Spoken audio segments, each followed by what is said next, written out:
L'Église française relance donc le débat et crée la polémique, nous l'évoquions dès hier. Mais après la lecture de la fameuse prière sur la famille, la controverse a pris de l'ampleur. Anne Guéry, Christophe Quinck. À Paris, comme partout ailleurs en France ce matin, l'office du 15 août a commencé par cette prière inspirée par le cardinal 23.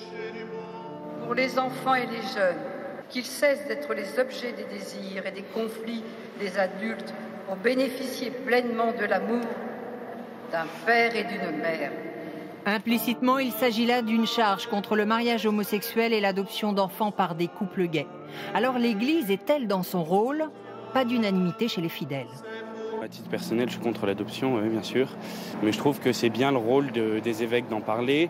Non, là, je suis pas du tout d'accord. Sur la question de la famille? Non, j'ai des amis homosexuels qui ont des enfants et je sais que ça peut être aussi très très bien vécu et très bien accompagné. Quant à ce prêtre parisien, il se défend de faire du lobbying. Pourquoi est-ce que dès que l'Église parle, tout le monde lui dit de se taire, alors que plein d'autres voix se font entendre, qui représentent en général beaucoup moins de gens que l'Église catholique en France, qui réunit des milliers de fidèles tous les dimanches dans les églises de France, et qui a une légitimité pour donner son point de vue. Une prière et des réactions en chaîne. Pour la présidente du Parti chrétien-démocrate, Christine Boutin, l'Église a eu le mérite d'amorcer un débat qu'elle veut plus large encore. Pour que tout le monde puisse bien s'exprimer, et je demande un référendum. C'est un sujet grave qui n'est ni de droite ni de gauche, et il faut véritablement que chacun puisse s'exprimer.